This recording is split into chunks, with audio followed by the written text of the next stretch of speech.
Hello there and a warm welcome. It's good to have you for another edition of News Across Nigeria, where we show and tell you what's happening across the 36 states of the Nigerian Federation.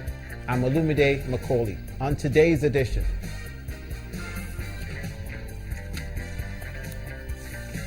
Nigeria police deploy officers to areas recaptured from insurgents in Adamawa State.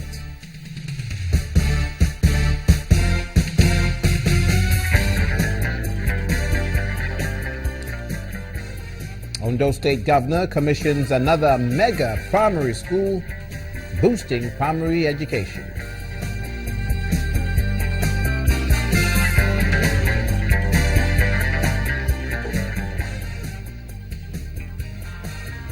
And it's all about the Cross River Green Police recruitment exercise.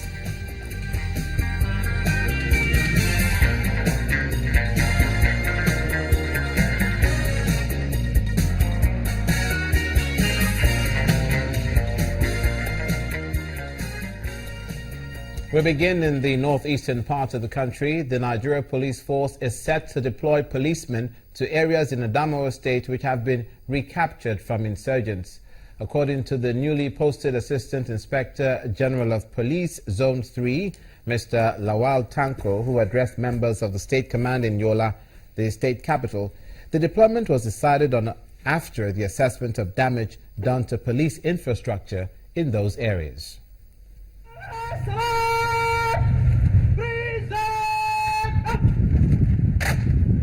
The newly posted Assistant Inspector General of Police is on a mission to establish civil rule in 7 reclaimed local government areas of Adamawa State.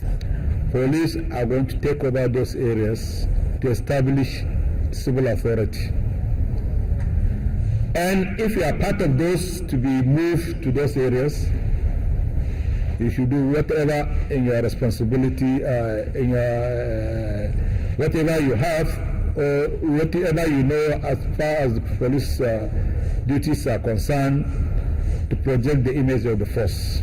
He notes with dismay the resurgence of roadblocks and pledges punishment on persons mounting them. Unfortunately, we have seen the resurgence of roadblocks in some areas. I've already directed my escort to go around.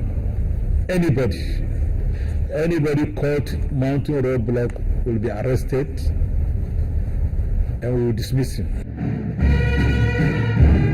One of the tasks before Mr. Lawal, who replaces the recently deceased Mohammed Jinjiri, would be to maintain security in the face of recent pockets of insurgency in the state.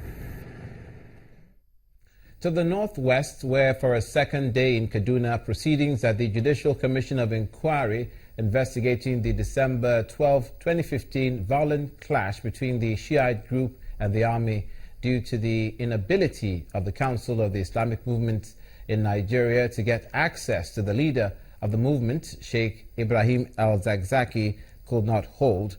During the resumed sitting today, counsel to the Shiite, Mr. Maxwell Kyon, who appeared before the commission, pleaded for 2 weeks adjournment to enable him get access to his client, Sheikh Ibrahim El-Zakzaky, who is currently in the custody of the Department of State Security Services.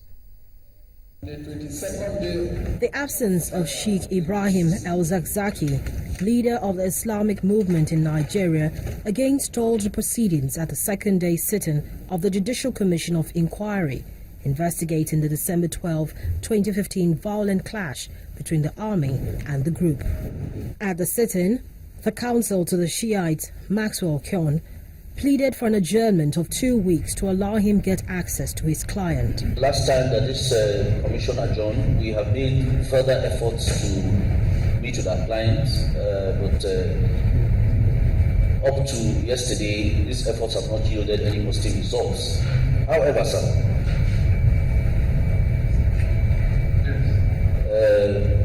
there is some indication that we may be able to have some sort of interaction with our client in the not too distant future.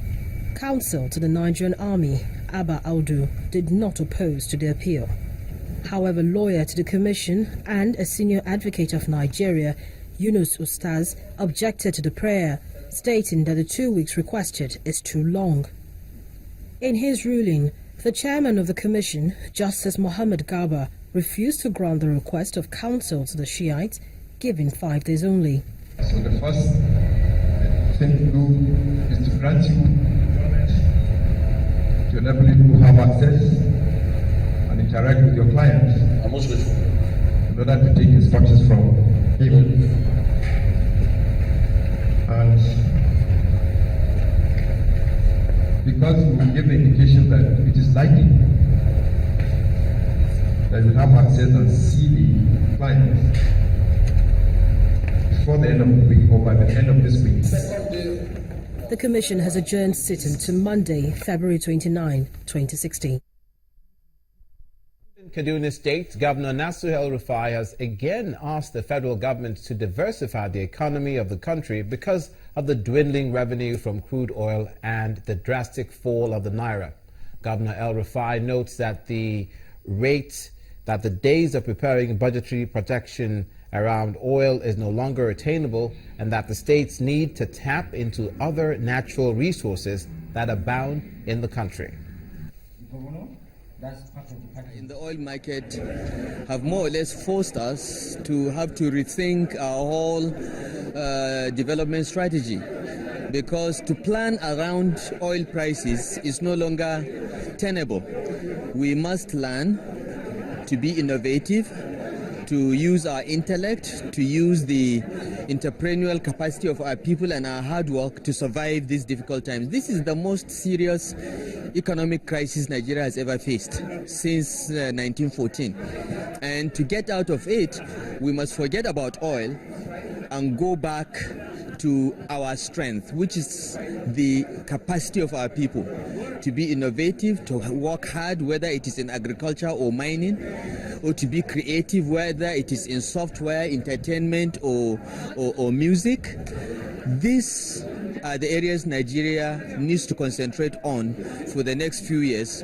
And I think it's an opportunity for us to diversify away from our addiction to oil and the rent-seeking and the corruption that is associated with it. Madam Nasir El-Rufai, Governor, Kaduna State. Let's stay in Kaduna State again. The United Nations Program on HIV/AIDS has adjudged Kaduna State as the best performing state in the fight against mother-to-child transmission of HIV/AIDS in Nigeria. That declaration was contained in a letter from the UNAIDS country director to Nigeria, Dr. Bilali Kamara, who commended the state government for conducting free counseling and testing for about 126,000 pregnant women during the recent health week in the state.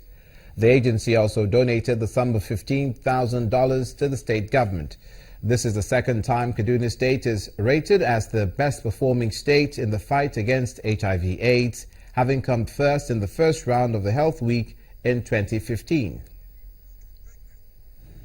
In which case we say congratulations are in order for the people and government of Kaduna State in the health sector. You're watching news across Nigeria. Coming up in the southwest in Ondo State, the governor promises more investment in education. Please stay with us.